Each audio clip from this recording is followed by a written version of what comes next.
Catherine Harris Naeve.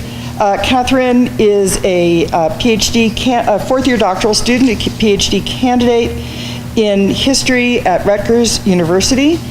Her research focuses on the British Isles in the late 17th and early 18th century, with an emphasis on state formation, immigration, citizenship and identity, and religious toleration in both imperial and European and imperial contexts. Last year, she was a graduate fellow at the Rutgers Center for Historical Analysis, and she is currently working on her dissertation proposal for a project on Huguenot refugees in the British Isles. This is her first professional conference. So please join me in welcoming Catherine, whose topic today is Naturalizing Refugees, How Foreign Protestants Became British in the 18th Century.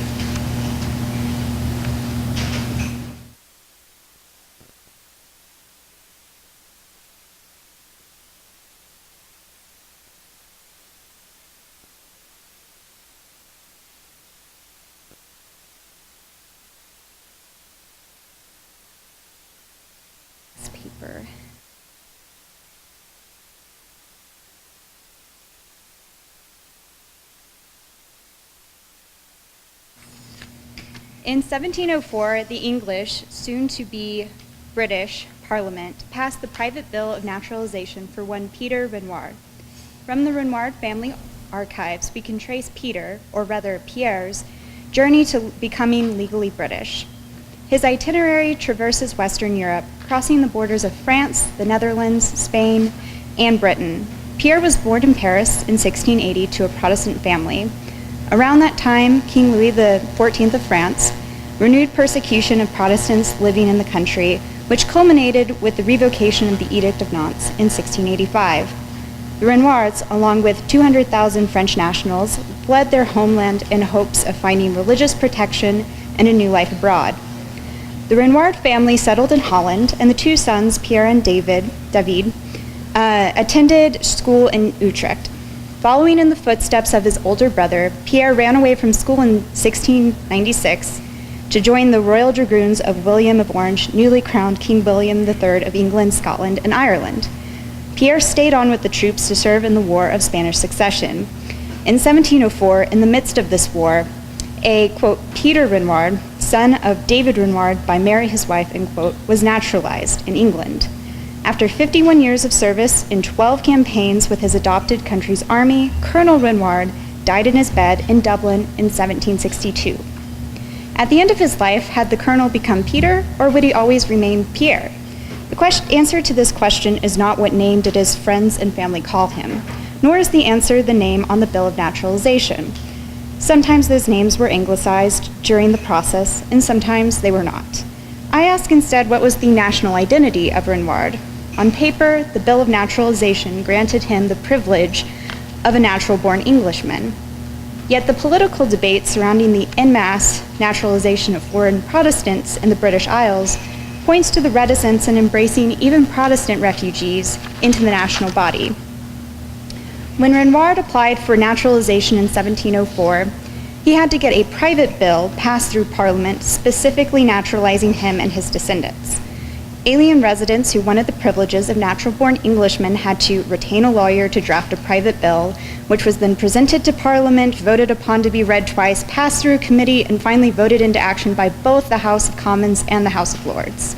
The process was both costly and risky, given the potential for the bills to fail or for Parliament to dissolve before the final vote. In this paper, I consider the passage of the 1709 Act of General Naturalization of foreign Protestants in the British Parliament, which eliminated the need for private bills. The debates surrounding this bill highlight the attitudes towards foreigners, especially towards the influx of 50,000 Huguenot refugees that settled throughout the British Isles. The debates and the language of the bill also reflect a broader discourse about who could or should belong in the national polity of Britons. This debate took place in the context of the 1707 unification of England and Scotland, which created a single British government with a peculiar arrangement for separate established state churches. I argue that the presence of Huguenot immigrants and the subsequent rejection of a second wave of Protestant refugees, this time from the Palatinate, crystallized the legal national identity of Britons in the 18th century. Ultimately, the General Act was repealed in 1712, demonstrating the limitations of a pan-Protestant British identity. Other scholars like Daniel Statt have focused more on the economic issues at stake in the discussion of naturalization. Since the two major political parties, Tories and Whigs, of the late 17th and early 18th century conceptualized national wealth in very different ways, they also held different views on how immigration affected that wealth. Generally speaking, Tories held the opinion that immigrants would hurt the national wealth. Poor immigrants would require assistance, whereas the rich ones might send their wealth home or take resources away from English-born subjects. The latter was a particular concern to the holders of the Tory opinion with regard to the Huguenots, since a large number of them were skilled artisans in a variety of trades. Whigs tended to view the skills of these immigrants as a potential boon to the economy. At the time, English tract writers developed the theory that the greater the population of a country, the greater the country's growth in national wealth. Through labor, national wealth was infinitely expandable. This idea informed John Locke's opinion in his 1693 tract for general naturalization. It followed that if a greater population could produce greater wealth, then efforts to increase the population through immigration, such as simplifying the process of naturalization, would benefit the nation. It was not until a Whig majority favorable to immigration was voted into Parliament that the General Naturalization Bill finally succeeded and was made law. However, the economic considerations cannot fully capture the anxieties and hopes of Tories and Whigs with regard to the refugee population. For this, I turn to the religious dimension of the Huguenots' legal acceptance. The Act of General Naturalization named two religious requirements for the naturalization process: the sacrament and an oath of allegiance. These placed limits on the otherwise universalizing economic theory laid out in the first line of the Act. In accordance to the Whiggish idea of the growth of national wealth, it explicitly states that the reason for this act is that, quote, the increase of people is a means of advancing wealth and strength of a nation, end quote. However, it mattered that those people all shared an investment in the Protestant or Reformed religion. Therefore, only foreign nationals who, quote, shall have received the sacrament of the Lord's Supper in some Protestant or Reformed congregation within this kingdom of Great Britain, end quote, could naturalize. Where the sacrament could be received, a Protestant or Reformed church, and Reformed here just means further along in the Reformation, usually of Calvinist faith, with the Huguenots often were more Calvinist leading. The Protestant and Reformed church requirement reflects the debates over the course of the 17th century about churches in the kingdoms of the crown. Since the break with Rome under Henry VIII, the Church of England, with an episcopal ecclesiastical structure, had been the official established religion of the English state. That did not mean that all practicing Christians in England or even the Stuart kingdoms adhered to that religion. Arguments over toleration of non-conforming Protestants, often Presbyterians, and even of Catholics intensified in the 17th century. In the 1670s and 1680s, the Crown sponsored toleration with the Declarations of Indulgence, which limited the penal enforcements of religious conformity, first against Protestants and eventually against Catholics. Toleration was met with strong popular backlash, fueled by a widespread fear of popery. Parliament passed test acts to control the religious beliefs of holders of office, which included the sacramental test and oaths of loyalty to the Church of England. A more amenable act of toleration passed in 1689 during the reign of William and Mary, which gave parliamentary sanction to free worship for non-conforming Protestants. Still excluded from toleration were anti-Trinitarian sects of Protestantism, atheists, and Catholics. The acceptance of nonconformists meant that Protestant refugees with Calvinist leanings who fled war and persecution could settle in England without embracing the specific doctrines of the Church of England. The Tory contingent in the 1709 Parliament, however, did not find this wording satisfactory. In addition to being anti-immigrant, Tory party politics also favored conformity within the Church of England. One Mr. Henry Campion insisted that the bill be changed to require, quote, such foreigners as should be willing to enjoy the benefit of it to receive the sacrament according to the usage of the Church of England, end quote. His amendment also voiced an anti-naturalization pamphlet circulating outside of Parliament, which accused foreign nationals of any religion to be spies and enemies, and that under the pretense of naturalization, quote, the professed enemies of our established church and religion might flock over with design to effect their overthrow, end quote. Under the assumptions of the pamphlet, immigrants, even those that naturalized, shifted only their legal status, not their religious and national loyalties. It is important here to highlight that the target of the naturalization bill was the Huguenot refugee population, the French Protestants fleeing the alleged enemy state. The pamphlet and Campion's amendment reflect how anti-popery, the fear of Catholic influence in England, expanded to a general xenophobia. For instance, Robert Hubert, a Huguenot watchmaker, was executed for causing the Great Fire of London in 1666, which he didn't have anything to do with. Deeply held prejudices against foreigners, especially against the French, carried into the 18th century. However, it is not just generosity to foreign Protestants that made Campion's demand untenable and illegal in the Parliament of 1709. That Parliament was the newly formed British Parliament that included representatives from both England and Scotland. In 1707, just 2 years earlier, the Union of England and Scotland had created a single government of Great Britain in which there would be a single British Parliament. Crucial to the settlement was a pair of bills, the Acts of Security, which guaranteed the supremacy of two state churches, one Episcopal in England and the other Presbyterian in Scotland.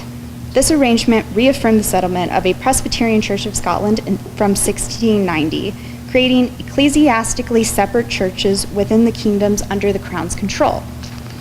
It is from the combination of representatives of kingdoms with two different state churches that the oath of loyalty required for naturalization derives.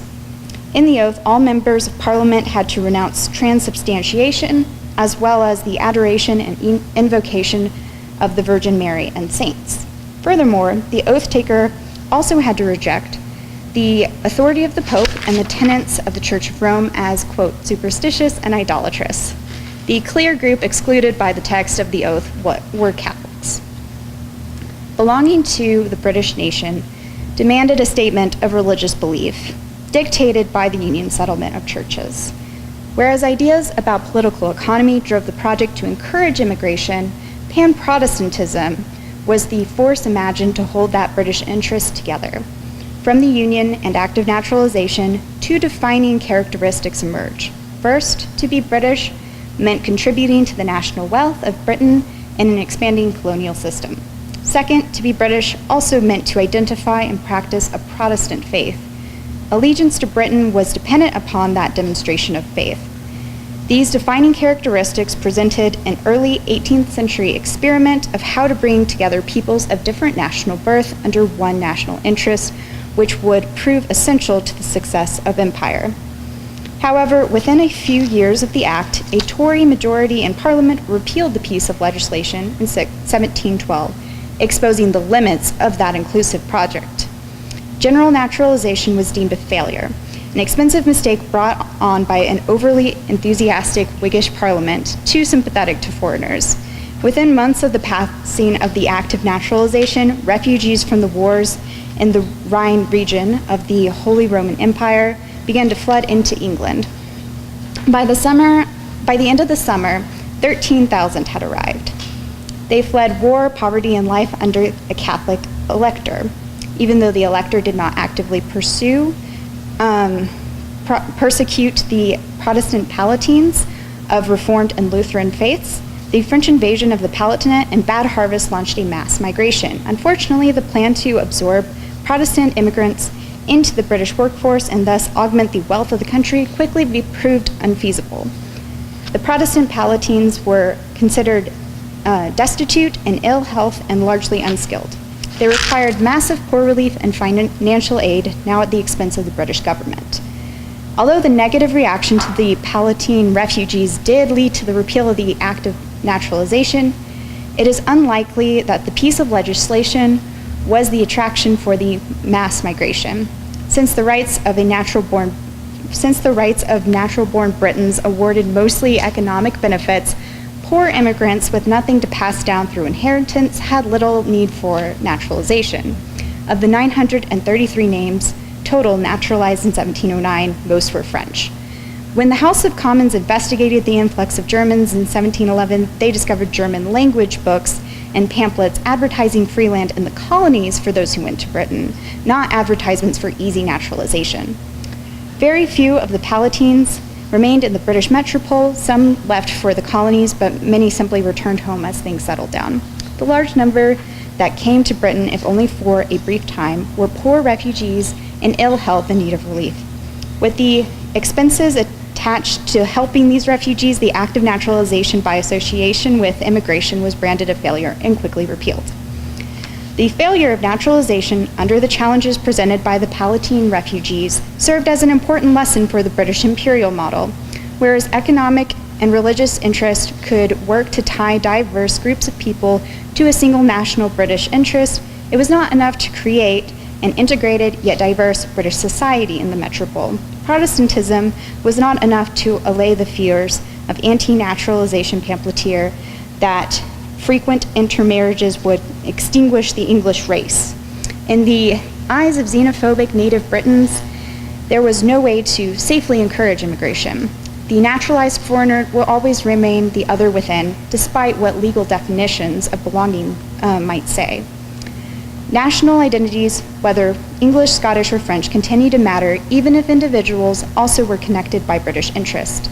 An individual French Protestant could go through the effort of a private bill of naturalization in Britain post the repeal, as shown by Pierre or Peter Renouard, a Parisian exiled in the Netherlands who joined the English army to protect a Dutch monarch ruling in the British Isles, naturalized in England in order to fight in Spain, and ultimately settled down in Ireland. However, not all Pierres could also be Peters. Thank you.